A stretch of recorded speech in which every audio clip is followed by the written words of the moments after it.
નમસ્કાર વિદ્યાર્થી મિત્રો, કેમ છો? હું કેતન ઠાકોર જ્યોતિ ક્લાસીસમાં બધા જ વિદ્યાર્થી મિત્રોનું સ્વાગત કરું છું. આજે આપણે ધોરણ 10 ના વિજ્ઞાન વિષયની અંદર ડે 2 માં આજે જે છે આપણે બે ચેપ્ટરો લઈને આવ્યા છે, જેની અંદર પહેલું ચેપ્ટર છે અને ચેપ્ટર નંબર 3 છે. ચેપ્ટર નંબર 1 માંથી જે છે વિભાગ સી ની અંદર એક પ્રશ્ન પૂછાશે, જ્યારે ચેપ્ટર નંબર 3 માંથી ધાતુ અને અધાતુઓમાંથી બે પ્રશ્નો જે છે પૂછાશે. તો વિદ્યાર્થી મિત્રો તૈયાર થઈ જાઓ અમારા જોડે. ચેપ્ટર નંબર 1 અને ચેપ્ટર નંબર 3 માંથી જે તમને મોસ્ટ આઈએમપી જે પ્રશ્ન છે અને તમને સેક્શન સી ની અંદર 18 માંથી 18 માર્ક્સ મળે એવી જે છે અમે તમને તૈયારીઓ કરાવવા માટે તત્પર છીએ, તૈયાર છીએ. તમે પણ જે છે આના માટે તૈયાર થઈ જજો. જો હજુ સુધી અમારી ચેનલને સબસ્ક્રાઇબ ના કરી હોય તો સબસ્ક્રાઇબ કરજો અને તમારા મિત્રો જોડે જે છે એ સબસ્ક્રાઇબ કરાવજો, જેથી કરીને એ પણ સારા માર્ક્સ મેળવે. આજે જ્યોતિ ક્લાસીસ ગાંધીનગર સેક્ટર 24 તરફથી ડે 2 જે છે મહા રિવિઝન, જે તમારી બોર્ડની પરીક્ષા આવી રહી છે એની જે છે આપણે તૈયારી તરફ આગળ વધારીએ. તો ચલો શરૂઆત કરીએ છીએ ચેપ્ટર નંબર 1, જે રાસાયણિક પ્રક્રિયાઓ અને સમીકરણો છે, જે સત્ર 1 ની અંદર હતું, અને ચેપ્ટર નંબર 3 છે ધાતુઓ અને અધાતુઓ. બરાબર, જે રાસાયણિક વિજ્ઞાનના બંને જે છે મહત્વના ચેપ્ટર છે. જો આ ચેપ્ટરોમાં તમે મહેનત કરો તો સારા માર્ક્સ આવી શકે છે સેક્શન ડી ની અંદર. તો ચલો શરૂઆત કરીએ. કેવા પ્રકારના પ્રશ્નો જે છે એ તમને પૂછાવાના છે એની અંદર પ્રથમ જે પ્રશ્ન જે છે અહીંયા તમારી સમક્ષ છે કે ભૌતિક ગુણધર્મોને આધારે, ભૌતિક ગુણધર્મોને આધારે ધાતુઓ અને અધાતુઓ વચ્ચેની જે છે તફાવત જે છે તમારે સમજાવવાની છે. આ પ્રશ્ન જે છે વિદ્યાર્થી મિત્રો દરેક વિદ્યાર્થીઓએ જે છે એ તૈયાર કરવાનો છે, જેથી કરીને ધાતુઓના ભૌતિક ગુણધર્મો અને ધાતુઓ અને અધાતુઓના ભૌતિક ગુણધર્મો જે છે આપણે જોવાના છે. એમાં જે છે તણાવપણું જોવા મળે, ધાતુઓનામાં ટીપાવપણું જોવા મળે, ખેંચીને તાર બનાવી શકાય છે, પતરા બનાવી શકાય છે, બરાબર, આકાર આપી શકાય છે, જ્યારે અધાતુઓમાં એ પ્રકારના ગુણધર્મો હોતા નથી. એ પ્રકારે વિઘટન પ્રક્રિયા જે છે મોસ્ટ આઈએમપી પ્રશ્ન છે.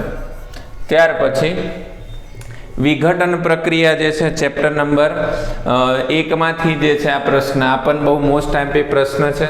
ત્યાર પછી એના જેવો વિઘટન પ્રક્રિયામાંથી એક પ્રશ્ન એવો પૂછાય છે તો કે એવી વિઘટન પ્રક્રિયાના સમીકરણ લખો જેમાં વિદ્યુત, રાસાયણિક અને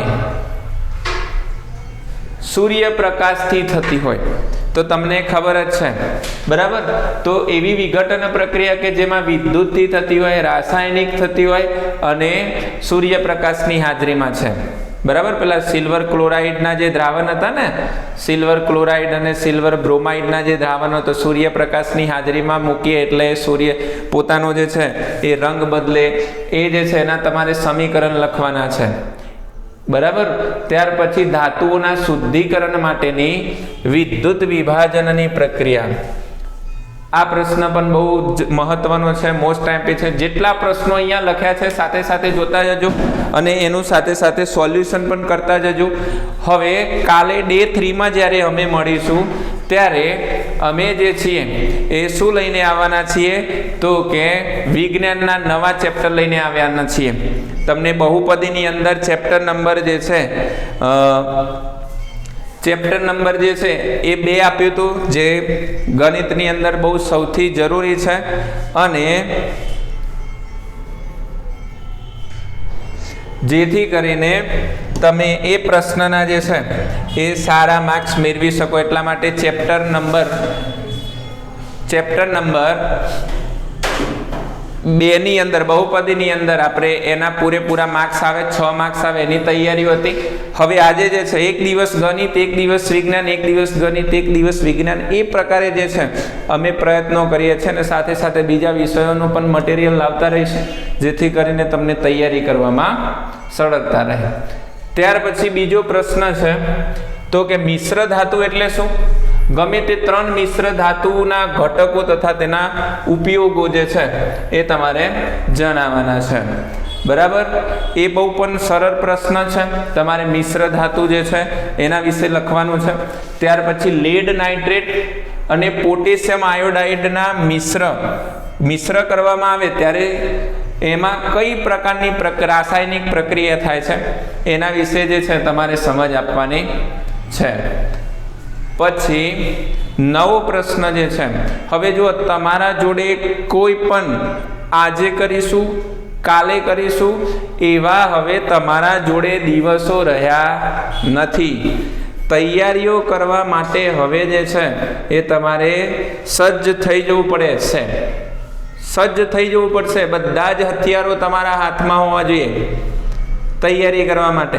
તમને આકૃતિવાળા પ્રશ્નો વ્યવસ્થિત રીતે આવડતા હોવા જોઈએ, એના વર્ણનવાળા પ્રશ્નો આવડવા જોઈએ, સમીકરણને સમતોલિત કરતા આવડવું જોઈએ, સમીકરણને લખતા આવડવું જોઈએ.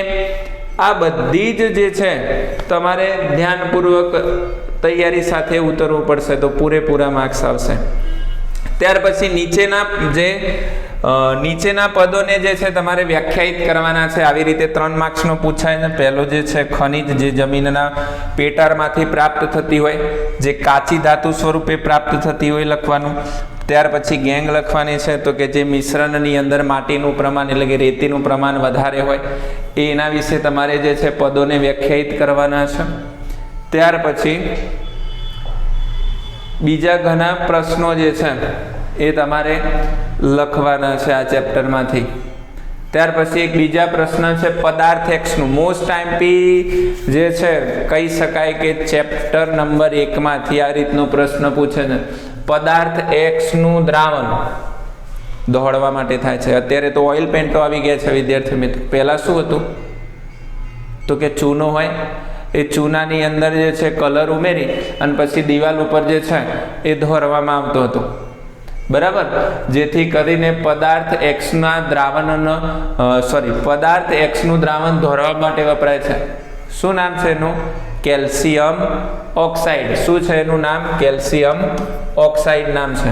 અને તેનું રાસાયણિક સૂત્ર શું છે તો કે કેલ્શિયમ ઓક્સાઇડ એટલે CaO. અને એનું જ્યારે પાણી સાથેની રાસાયણિક પ્રક્રિયા કરવામાં આવે એટલે પાણીની અંદર ઉમેરવામાં આવે, કેલ્શિયમ ઓક્સાઇડની અંદર H2O ઉમેરવામાં આવે. બરાબર, એટલે પ્રક્રિયા થઈને શું બને છે તો કે CaOH ટ્વાઇસ. અને શું ઉત્પન્ન થાય છે તો કે ઉષ્મા ઉત્પન્ન થાય છે. કેલ્શિયમ હાઇડ્રોક્સાઇડ જે છે એ બનાવે છે. બરાબર, ત્યાર પછી ધાતુના 2 રાસાયણિક ગુણધર્મો. અત્યાર સુધી જે આગળ જોયા એ ભૌતિક ગુણધર્મો. હવે ભૌતિક ગુણધર્મો અને રાસાયણિક ગુણધર્મોમાં શું તફાવત છે? ભૌતિક ગુણધર્મો કે જે આપણે નરી આંખે જોઈ શકીએ છીએ અને રાસાયણિક ગુણધર્મો જે આપણે જોઈ શકતા નથી. બરાબર, તો એની અંદર અહીંયા શું લખ્યું છે તો કે રાસાયણિક ગુણધર્મોના ઉદાહરણ આપી સમજાવો. તો પહેલું ઉદાહરણ છે કે માની લો કે ધાતુ છે કોપર છે, એને ઓક્સિજનની હાજરીમાં જ્યારે તેને સળગાવવામાં આવે છે બરાબર, ત્યારે તે કેલ્શિયમ ઓક્સાઇડ જે છે કોપર ઓક્સાઇડમાં જે છે તે રૂપાંતર થાય છે. બરાબર, પછી પાણી સાથે પ્રક્રિયા કરે છે. બરાબર, ત્યારે હાઇડ્રોજન વાયુ મુક્ત કરે છે. આ પ્રકારે જે છે એની પ્રક્રિયાઓ તમારે તૈયાર કરવાની છે. ત્યાર પછી ઉષ્મા ક્ષેપક પ્રક્રિયા અને ઉષ્મા શોષક પ્રક્રિયાનું ઉદાહરણ આપી સમજાવવાનું છે. ઉષ્મા ક્ષેપક પ્રક્રિયા જેમાં ઉષ્મા ઉત્પન્ન થાય અને ઉષ્મા શોષક પ્રક્રિયા કે જેમાં ઉષ્મા આપવી પડે. ઉષ્મા ક્ષેપક પ્રક્રિયામાં આપવી પડે. શું થાય તો કે આપવી પડે. અને ઉષ્મા ક્ષેપક પ્રક્રિયામાંથી ઉષ્મા મુક્ત થાય છે. જો તમને આ ઉષ્મા મુક્ત થાય છે એનો મતલબ જે સંયોગીકરણ પ્રક્રિયા છે એ કેવી પ્રક્રિયા છે તો કે ઉષ્મા ક્ષેપક પ્રક્રિયા છે. બરાબર, અને ઉષ્મા શોષક પ્રક્રિયા જે વિઘટન પ્રક્રિયા છે બરાબર વિસ્થાપન પ્રક્રિયા જે છે એ કેવી પ્રક્રિયા છે તો કે ઉષ્મા શોષક પ્રક્રિયા જે છે. ત્યાર પછી રેડોક્સ પ્રક્રિયા એટલે શું? તેના 2 રાસાયણિક સમીકરણ આપો, એ તમારે લખવાની છે. બરાબર, અને એક પ્રશ્ન ફરીથી આની અંદર છે, રાસાયણિક પ્રક્રિયાના પ્રકાર જણાવી. તમારા રાસાયણિક પ્રક્રિયા જે હોય છે, બરાબર, સંયોગીકરણ પ્રક્રિયા, વિઘટન પ્રક્રિયા, વિસ્થાપન પ્રક્રિયા, દ્વિવિસ્થાપન પ્રક્રિયા, ઉષ્માક્ષેપક અને ઉષ્મા શોષક પ્રક્રિયા, આ જેટલી પણ પ્રક્રિયા છે બધા પ્રક્રિયાના અહીંયા પ્રકાર લખવાના છે. અને 2 પ્રકાર જે છે તમારે એના વિશે જણાવવાનું છે. સંયોગીકરણ પ્રક્રિયા વિશે જણાવો, બરાબર. 2 કે તેથી વધુ પ્રક્રિયકો ભેગા થઈને એક જ નિપજ બનાવતા હોય તેને સંયોગીકરણ પ્રક્રિયા કહેવામાં આવે છે, બરાબર.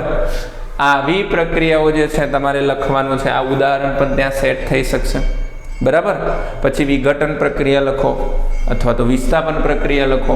આ પ્રક્રિયા જે છે અહીંયા તમારે લખવાની છે. ત્યાર પછી તમને પેલા મેગ્નેશિયમની પટ્ટી જે છે, બરાબર, એ પ્રશ્ન જે છે તૈયાર કરીને જવાનું. પછી આની અંદર એક બીજો પણ પ્રશ્ન જે છે એ રહી ગયો, ખોરાપણું, બરાબર. એ ખોરાપણું પણ જે છે આની અંદર તૈયાર કરીને જવાનું. ખોરાપણું શું? તો કે ખોરાપણું.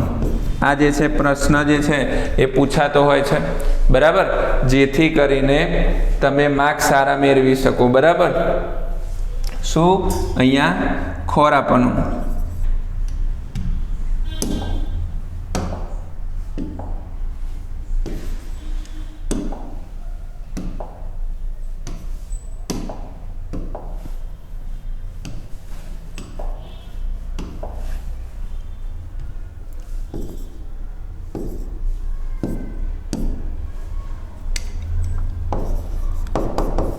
ખોરાપણું, બરાબર. આ રીતે જે છે પ્રશ્નો તમારે તૈયાર કરીને જવાના. તમારા 18માંથી 18 માર્ક્સ સેક્શન સીની અંદર જો માર્ક્સ તમે મેળવી લેશો તો વિભાગ ડીમાં પણ મેળવી લેશો, બરાબર. આ રીતે અમારી સાથે જે છે એ તૈયારીમાં જોડાતા રહેજો. આજે જે છે અમે ચેપ્ટર 2 લઈને આવ્યા છે, જેની અંદર ચેપ્ટર 1 અને ચેપ્ટર 3 લઈને આવ્યા છે, બરાબર. નેક્સ્ટ ટાઈમ ફરીથી જ્યારે અમે પાછા મળીશું, બરાબર, જ્યારે નેક્સ્ટ ટાઈમ મળીશું ત્યારે અમે ફરીથી પાછા જે છે એ ચેપ્ટર 2 લઈને આવીશું. એની અંદર આપણે ચેપ્ટર નંબર 6 અને ચેપ્ટર નંબર 7 લઈને આવ્યું છે, બરાબર.